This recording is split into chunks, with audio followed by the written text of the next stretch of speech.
नमस्कार। आदाब। आपका मेरी अपनी महफिल में एक बार फिर इस्तकबाल है, स्वागत है। आजकल मैं आपको मोहतरमा कुर्रतुल ऐन हैदर साहिबा का नावल चांदनी बेगम सुना रहा हूँ।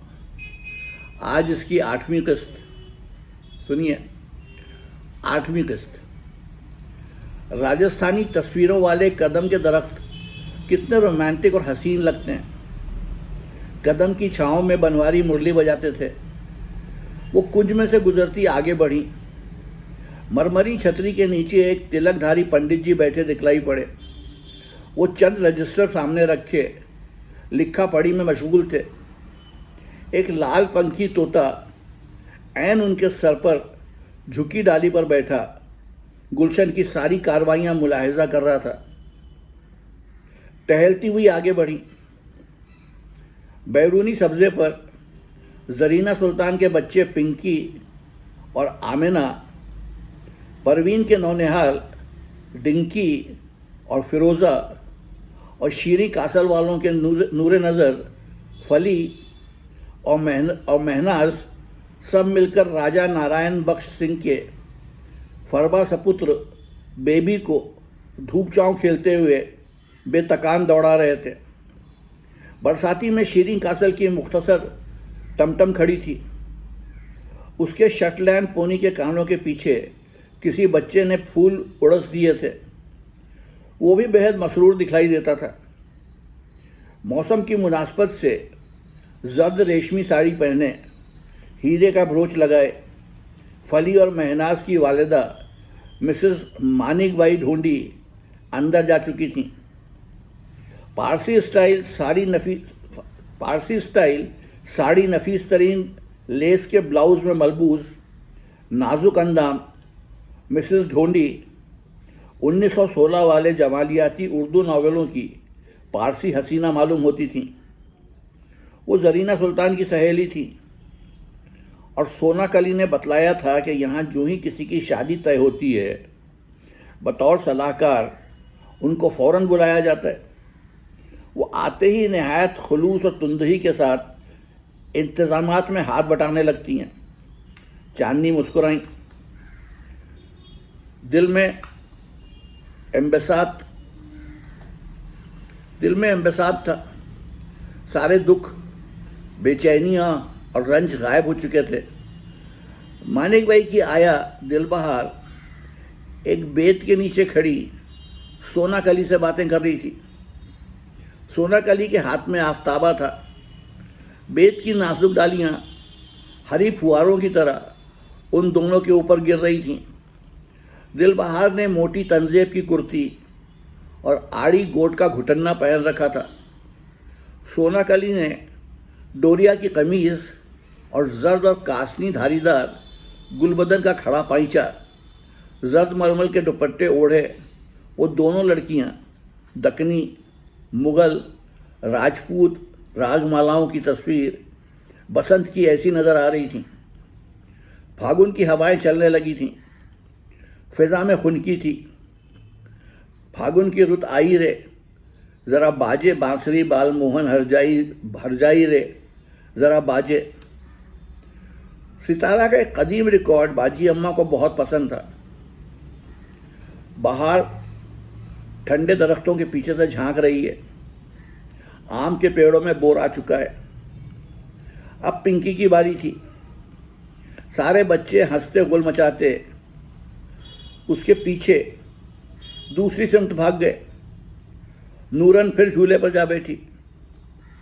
चांदनी पंडित जी की बेंच के पास से गुजरी। एक ब्राह्मण ने कहा है कि यह साल अच्छा है। चौंक कर देखा। सामने विकी खड़े मुस्कुरा रहे थे। ये कितने स्वीट प्यारी चीज़ हैं। आज तक हंटर इनके हाथ में ना देखा। ये तो लंगड़ी चिड़ियों और बीमार तोतों की मिजाज पुरसी और इलाज करते फिरते हैं। ये मैगी को चाबुक से मारते थे। कुछ समझ में नहीं आता। मुमकिन है इनकी दोहरी शख्सियत हो, घड़ी में भूत घड़ी में औलिया। खैर, हरचे बादाबाद, बल्कि अगर मेरी खुशफहमी नहीं है तो जब से मैं यहाँ आई हूँ ये रोज़ बरोज़ नॉर्मल और पुरसुकून होते जा रहे हैं। फैंसी ड्रेस पहनकर तकरीरें भी नहीं करते। गुज़िश्ता 2.5 माह के अरसे में इनसे बाग या अंगनाई ही में अक्सर मुठभेड़ होती थी। जब चांदनी धूप में बैठकर सिलाई करती थीं, वो पूछते थे, तुम्हारी तरफ नीली दुम वाली मैना होती है ना, और जर्द चोंच वाले ललपैरे नेपाल की तराई और कुमायूं के परिंदों की बातें करते। एक बार कहने लगे, कादम्बरी तुम्हारे पास तोता था, होना चाहिए। दादी अम्मा के पास था। पिंजरे में? जी नहीं, स्टैंड पर बैठा रहता था। पहाड़ों के बाशिंदे किसी को कैद में नहीं रखते। हमारी दादी रानी खेत की थी। चांदनी ने मारे खुददारी के अपना पस मंज़र विक्की मियाँ को भी कभी ना बतलाया था। ना बावनी पर नाना, ना खान बहादुर दादा, ना कुछ। अगर परवीन सुल्ताना की तरह ये भी तंजन हंस पड़ते तो, लेकिन वो हमेशा बेहद इज्जत और तौकीर से पेश आते थे। क्या वो तोता तुम्हें कहानियाँ सुनाता था? दादी अम्मा को सुनाता था। वो उसकी गुफ्तगू समझती थी। कादम्बरी का तोता भी बड़ी दिलचस्प कहानियाँ सुनाता था। वो एक चंडाल लड़की के रूप में जाहिर हुई थी, लेकिन उन्होंने राजदाराना लहजे में कहा, दरअसल थी अप्सरा। कादम्बरी, तुम स्वर्ग की अप्सरा को बेशक जन्नत की हूर कह लो, सब अल्फाज का फेर है। एक चांद का मजमून 100 रंग से बांधते हैं। चांदनी, फिलहाल तुम कमर वो अकरम हो या तीसरी शब का चांद जो लोटे में कैद हो जाए तो बड़ी तकलीफ में रहता है। उसे कोई शहजादा आकर छुड़ा भी लेता है। चांदनी ने मुस्कुराकर सोचा था। चंद्रावली, चांद ही चांद, चांदों की कतार, चकाचौंध, चंद्रायन, बरोजन, डिप्टियाइन। चांदनी ने बेसाख्ता जवाब दिया। खूब हंसे। शशि बाला, बिन्त मेहताब, वो विकी मियाँ की बातें बड़े ध्यान से सुनती और समझने की कोशिश करती, जबकि उनके घर वाले उनसे कतराते थे। उन्हें तन्हा छोड़ रखा था। चांदनी के पेड़ के पास रुक गई। विकी मियाँ ने उनको गौर से देखा। अब बच्चों की तरह मुस्कुराए। वृक्ष कन्या, जी, दरख्त की परी, रूह, आत्मा। कदम के नीचे ठिठक के कहना शुरू किया, मानस हो तो वह रहे रसखान, बसों ब्रिज गोकुल गांव के गवालन। जो पशु हों तो कहा बस मीरो चित्रवंत, नंद की दीन मझारन। पापन हो तो वही गरी को जोकर वोकर छतरपुर निदरधान। जो खग हो तो बसेरो करूं नित कालंदी कूल कदम की डारन। रसखान कहते हैं कि अगर इंसान हो तो गोकुल का ग्वाला, जानवर हो तो नंद की गाय, पत्थर हो तो उस पहाड़ का जिसे कृष्णा ने उठाया, परिंद हो तो जमुना किनारे कदम की डाल पर करूं बसेरा। विकी मियाँ, ये पंडित जी इतने सोच विचार से क्या लिख रहे हैं? ये श्री दुर्गा प्रसाद मिश्र बादियों नज़र में हमारे जंगलात का हिसाब किताब रखते हैं। दरअसल एक शफाफ रूह है, महज हवा। एक रोज़ जंगल की हवाओं में शामिल हो जाएंगे। हम तुम सब सरगर्दा रूहें हैं। आफाक की झील में डुबकियां लगाती पनडुब्बियां। तुम एक काम करो, इस वक्फे के लिए जो हमारी तुम्हारी हयात मुस्तवार कहलाती है, अपना जायचा बनवा लो। पंडित जी, ये चांदनी बेगम है, इनका एक अदद जायचा तो बना दीजिए। ये एक हैरान और परेशान अपनी झील से निकली हुई मुर्गा भी है, बल्कि फुटकी चिड़िया। पंडित दुर्गा प्रसाद ने चांदनी पर गहरी नजर डाली, खामोश रहे। क्यों पंडित जी, बना देंगे भैया, टालिए मत पंडित जी। खैर ना बनाइए, जायचे वायचे से भी क्या फर्क पड़ता है। बाग में बच्चों के कहकहों का मध्यम शोर बुलंद हुआ। वो सुनो, मुस्तकबिल की आवाज़ें पत्तों से छनती हम तक पहुंच रही हैं। विकी ने टी.एस. इलियट की तरह का एक कार आनकर रुकी। ओहो, नारायण बख्श सिंह, हमने इनसे हिमालय के चंद नायाब पौधे मंगवाए थे। खुदा हाफिज चांदनी बेगम, रवाना हो गए। पंडित जी, हम भी जाएं? जाइए बिटिया, खुदा हाफिज। दूसरी मंजिल की एक खिड़की से सफिया सुल्ताना ने झांका। पहले विकी रविश पर से गुजरते दिखलाई पड़े, फिर चांदनी। धूप दरख्तों पर से उतरकर नदी की तरफ सरकती जा रही थी। उस पार बहुत दूर रेड रोज अपने हरे भरे घने बाग में छुपा हुआ था। गोमती का पानी पिघला सोना बन गया, फिर तांबा। बहुत जल्द रात भी हो जाएगी।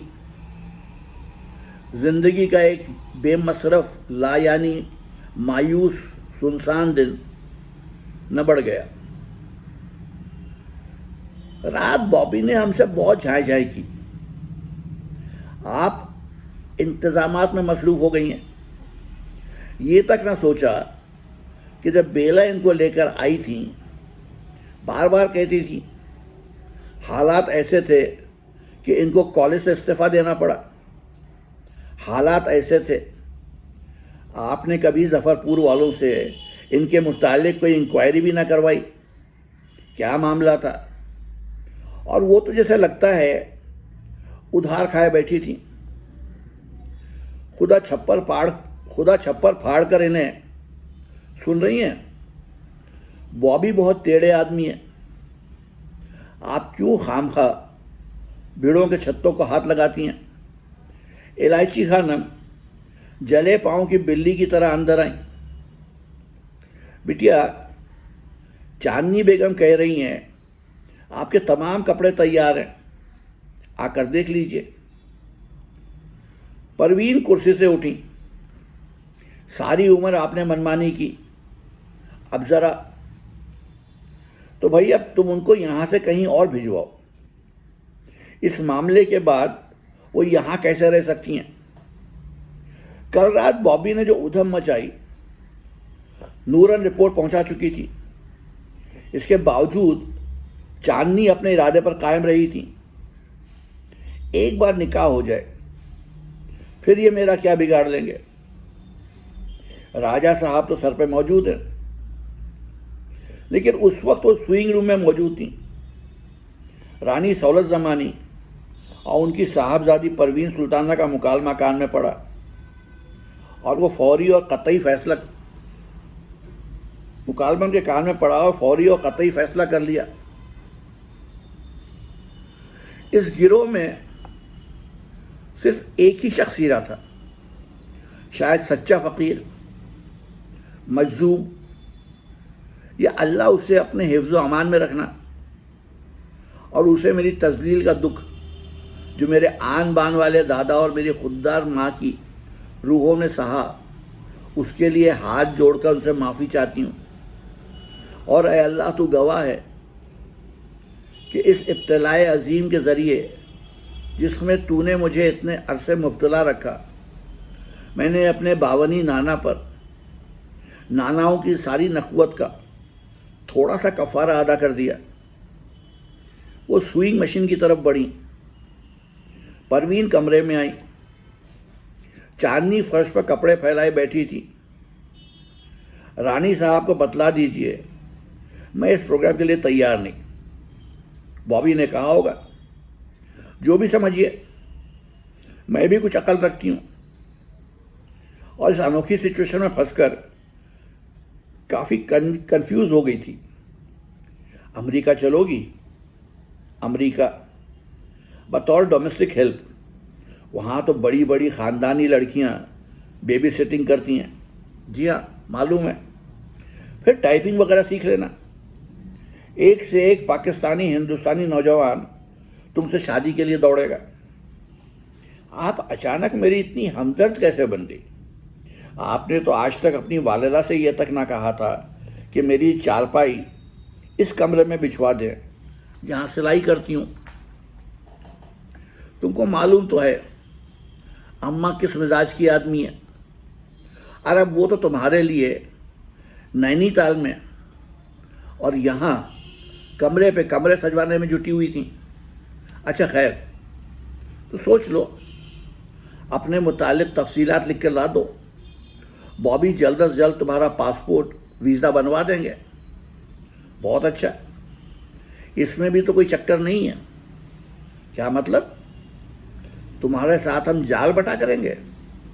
इतनी नेकी करने जा रहे हैं और तुम ये कहती हो? जाओ पासपोर्ट के लिए दरख्वास्त लिख कर लाओ। चांदनी बेगम के पैरों में स्प्रिंग लग गए। वो फौरन तेज तेज चलती मामाओं के बरामदे में पहुंची। ख्याल आया कागज़ कलम तो कोठी ही में मिलेगा। फिर वापस गई। परवीन लास्ट मिनट शॉपिंग के लिए हजरतगंज जाने वाली थी। जरीना के लड़के पिंकी से कागज़ कलम लेकर वीज़ा पासपोर्ट की दरख्वास्त लिखने बैठी। पिंकी ने जाकर अपनी नानी को इत्तला दी।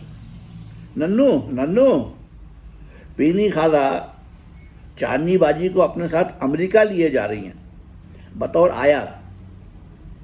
बुलाओ अपनी पीनी खाला को फौरन। परवीन और सफ़िया बाहर कार में बैठ चुकी थी।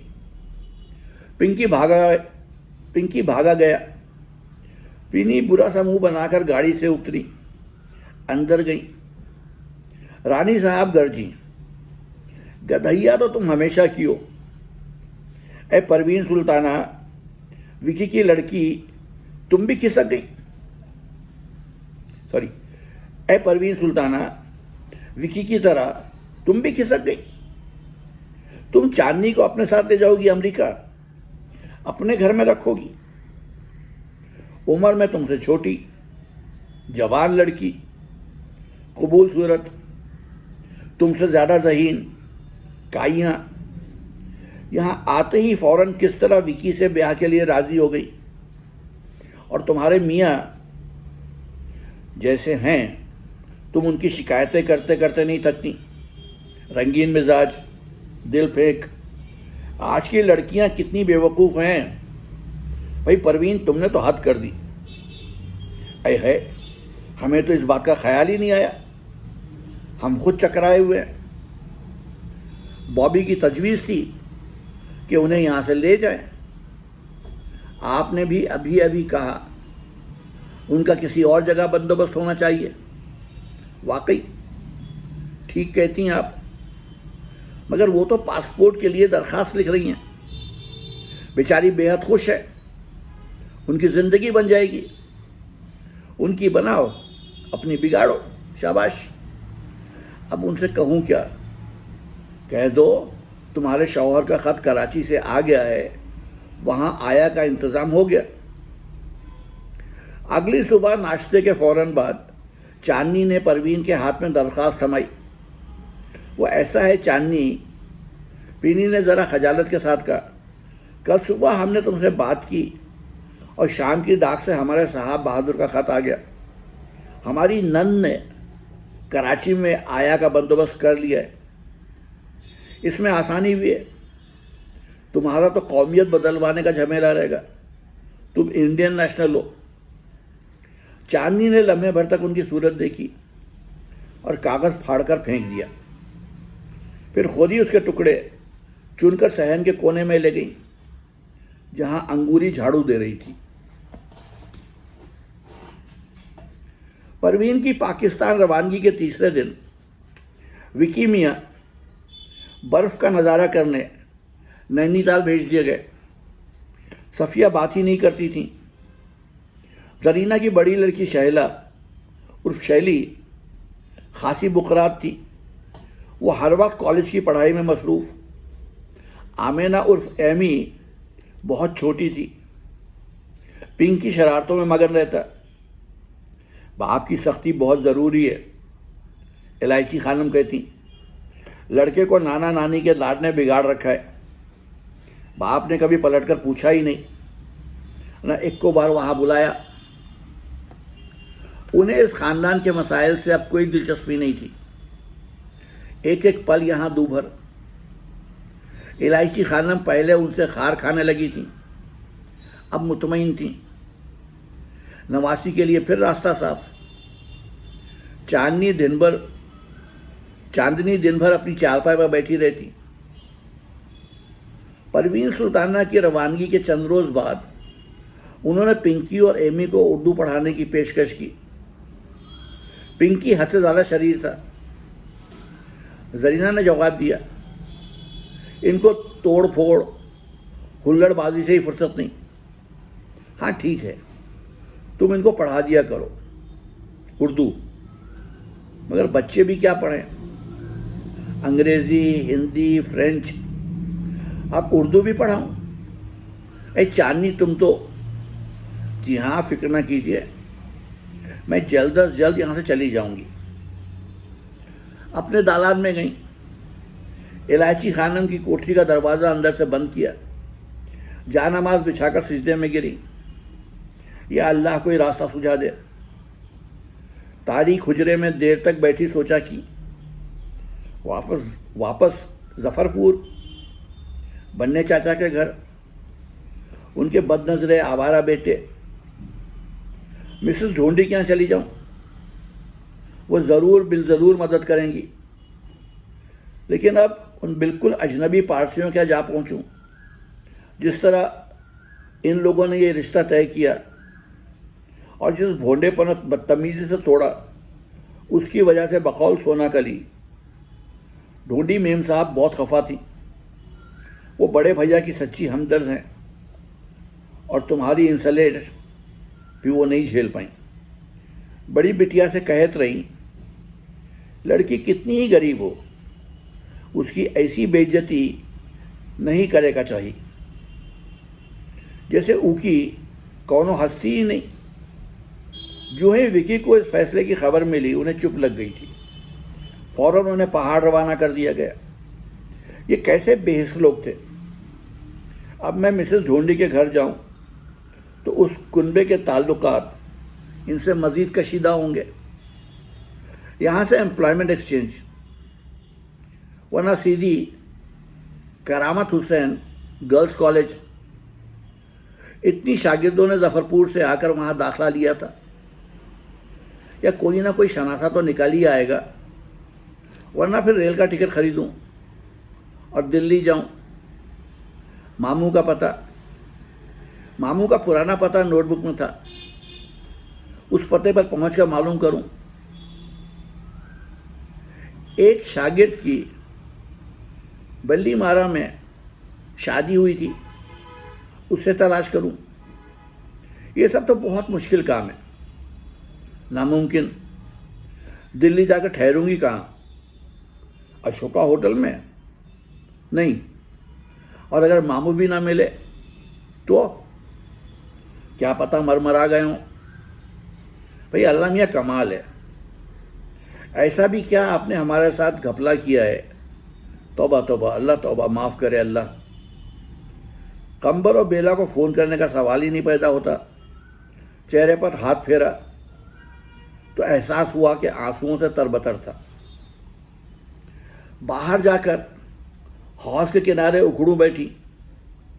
अमरूद की शाख से साबुनदानी उठाई। मुंह धोने से पहले ऐनक उतारकर मुंडेर पर रखी। चंद मिनट बाद हाथ से टटोली तो गायब। शायद नीचे गिर गई हो। धुंधला सा नजर आया कि जरीना का शैतान बच्चा उनकी ऐनक मुट्ठी में पकड़े दालान में खड़ा है। अरे पिंकी मियाँ, हमारा चश्मा। वो हंसता हुआ दूर भागा। चांदनी उठकर उसके पीछे दौड़ी। वादा कीजिए हमें उर्दू नहीं पढ़ाएंगी। अल्लाह मेरी तौबा, मेरी 7 पुश्त की तौबा, नहीं पढ़ाऊंगी, लाओ। वो फिर भागा।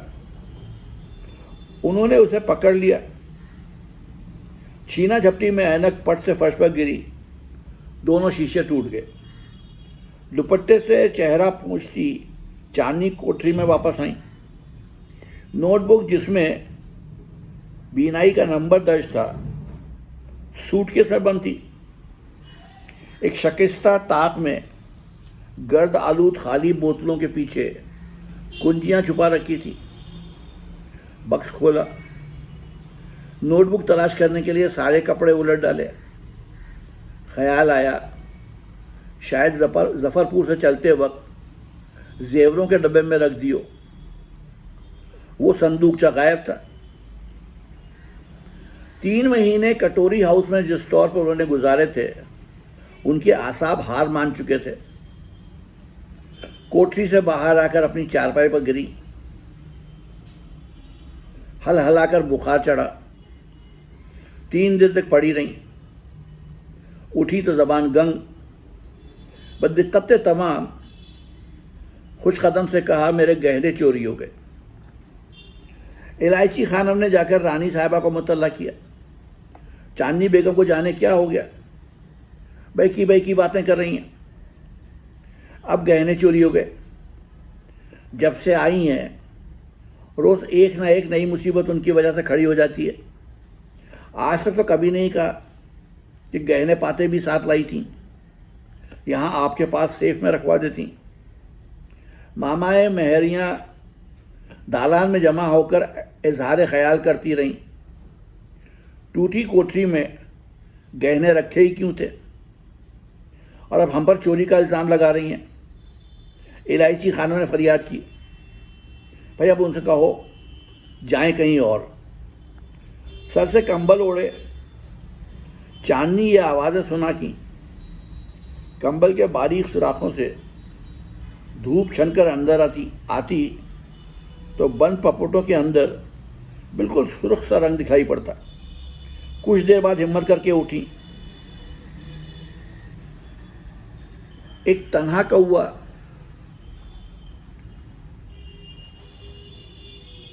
कौआ और मैं बैठा था। आदतन पलंग की पट्टी के नीचे हाथ घुमाया, जो वहाँ हमेशा सोने से पहले ऐनक उतार कर रख देती थी। याद आया ऐनक तो जरीना सुल्तान के आफत बच्चे ने तोड़ डाली। बहुत आहिस्ता आहिस्ता चलती सहन अबूर करके गैलरी में पहुंची। टेलीफोन के पास गई। कंबर का नंबर मालूम नहीं था। डायरेक्टरी उठाकर दरवाजे के पास उजाले में ले गई। बगैर चश्मे के पढ़ना मुश्किल था। आंखों के बहुत करीब ले जाकर नंबर तलाश किया। फोन पर ईदू बोला, जी हाँ साहब हैं, ठहरिए बुलाते हैं। हेलो, मैं चांदनी बेगम हूँ, 3 कटोरी हाउस से। चांदनी? कंबर अली की आवाज़ आई। आधा बर्स। हाँ, बेला ने जिक्र किया था, हम वहाँ ना आ सके, मगर आपके जॉब के लिए बराबर कोशिश में लगे हैं। आप खैरियत से हैं? जी नहीं, मैं बिल्कुल खैरियत से नहीं हूँ। अरे आई एम सॉरी, क्या हुआ? इन लोगों ने मुझे अपने शागिर्द पेशे में रखा है। शादी तय की, फिर मनसूख, फिर मेरी ऐनक टूटी, फिर मेरे जेवर चोरी हो गए, फिर मुझे बुखार आया, और अब ये लोग कहते हैं कि यहाँ से चली जाओ। घबराइए नहीं, इतना कुछ हो गया और आप कहते हैं घबराइए नहीं। बाजी अम्मा के पास जो बचे कुछ जेवर रह गए थे, वही मेरा आखिरी सहारा थे। हम अभी आ रहे हैं। चांदनी ने दरवाजे के ऊपर लगे घड़ियाल पर नज़र डाली। उस वक्त शाम का 3 बजा था। वो रिसीवर रखकर अपने दालान में वापस आ गई। कंबल तान कर फिर लेट रहीं। कंबल अली ने कार जन्नाटे से लाकर बरसाती में रोकी। अंदर पहुंचे। वो 3 कटोरी हाउस अरसे दराज के बाद आए थे। इससे कबल बॉबी की दावत वलीमा में शिरकत की थी, तो बाहर शामियाने में ही बैठे रहे थे। गैलरी में जाकर याद आया, रानी साहिबा का कमरा उस तरफ है। आगे बढ़कर झांका। रानी साहब मसहरी पर लेटी थीं। नूरन पैर दबा रही थी। कौन है? उन्होंने पूछा। चची आदाब, हम हैं कंबर अली। अय है माशा अल्लाह, आओ आओ, हम चांदनी को ले जाने आए हैं। शाबाश, बड़ी जल्दी चांदनी का ख्याल आया। बैठो। वो कहाँ है? उधर चले जाओ, वहीं होंगी। परसों से अटवाटी खटवाटी लिए पड़ी हैं। पूछो गहने शागिर्द पेशे में क्यों रखे थे? आपने उन्हें शागिर्द पेशे में क्यों रखा? इस तरफ जगह नहीं थी। कंबल बिफरे हुए कमरे से बाहर निकले। चारों तरफ देखा। सहन के उस पार शिकस्ता दालान नजर आया, जिसके आगे 2 मामाएं धूप सेक रही थीं। पाव कदमे वहां पहुंचे। चांदनी, वो हड़बड़ा कर उठी। एक मध्यम सा पिस्ता कद अजनबी सिरहाने खड़ा नजर आया। फौरन बाल समेटे, चप्पलें पहनी। सामान कहाँ है? कोठरी में झांका। अंदर गए। सूटकेस उठाया। होल्डर एक कोने में लिपटा रखा था। उसमें से एक चूहा कूदकर बाहर आया। चांदनी ने वजीरन को पुकारा। बिस्तर बांधा। चलो किसी को बुलाओ, असबाब कार में रखे। कंबर ने असील को हुक्म दिया। मेरा लोटा और साबुनदानी। चांदनी को याद आया। भाई वो भी ले आओ। कंबर ने ज़रा झुंझला कर कहा। मेरी ऐनक टूट गई। अरे यार, कल सुबह बनवा देंगे। इस वक्त तक सारी दुकानें बंद हो जाती हैं। चांदनी ने बुर्का ओढ़ा। चलते चलते अमरूद की शाख से साबुनदानी उतारी। मुंडेर पर से लोटा उठाया। खादमाएँ धूप में खड़ी रहीं। इलायची खानम उस वक्त वहाँ मौजूद न थी। एक मुलाजिम बिस्तर बक्स उठाकर बाहर ले आया। चांदनी कमर के साथ सहन में से गुजरी। स्टूपिड गर्ल, वो बड़बड़ाए। क्या अजीब बात थी कि दोनों में छूटते ही इतनी बेसाख्ता बेतकल्लुफ़ी और दोस्ती सी हो गई, जैसे बचपन के साथ खेले हों। शायद इसकी वजह यह है कि चांदनी ने बरामदे की सीढ़ियाँ चढ़ते हुए सोचा कि हमेशा इनकी रत्ती रत्ती बात बिट्टू खाला बतलाया करती थी। तुम्हारे कज़िन क्रिकेट के शौकीन हैं, तुम्हारे कज़िन बॉय स्काउट हैं। हालांकि मेरे सचमुच के कज़िन भी नहीं थे। और अब ऐसी अपनाइयत सगे रिश्तेदारों जैसी, लेकिन बेकार। ये कैसी बदकिस्मती है अल्लाह। वो गैलरी में पहुंचे। रानी साहब को खुदा हाफिज कहते चलें। कंबर ने अंदर नजर डाली। नूरन ने इशारे से जवाब दिया, सो रही हैं। उस वक्त 5:30 का अमल था। कोठी का बैरूनी हिस्सा सुनसान पड़ा था। नौकर ने सामान डिक्की में रखा। गाड़ी स्टार्ट करते हुए कंबर ने कहा, माफ़ करना, हम फौरन ना आ सके। दफ्तर के काम में देर लग गई। सफिया सुल्ताना ने दूसरी मंजिल की शहनशीन से झांका। संगी बालकनी पर से सेंट जॉन्स कॉन्वेंट का बोर्ड उतर चुका था। उनका स्कूल बंद हो गया। इसी नाम का एक और स्कूल नखास में चल रहा है। अब ये दूसरा नाम सोच रही हैं। कंबर हंस पड़े। चांदनी ने हाथ हिलाकर सफिया सुल्ताना को खुदा हाफिज का। कार फाटक से निकली।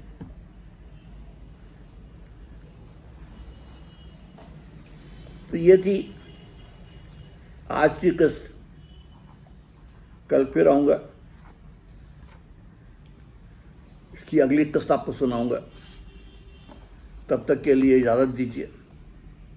आदाब।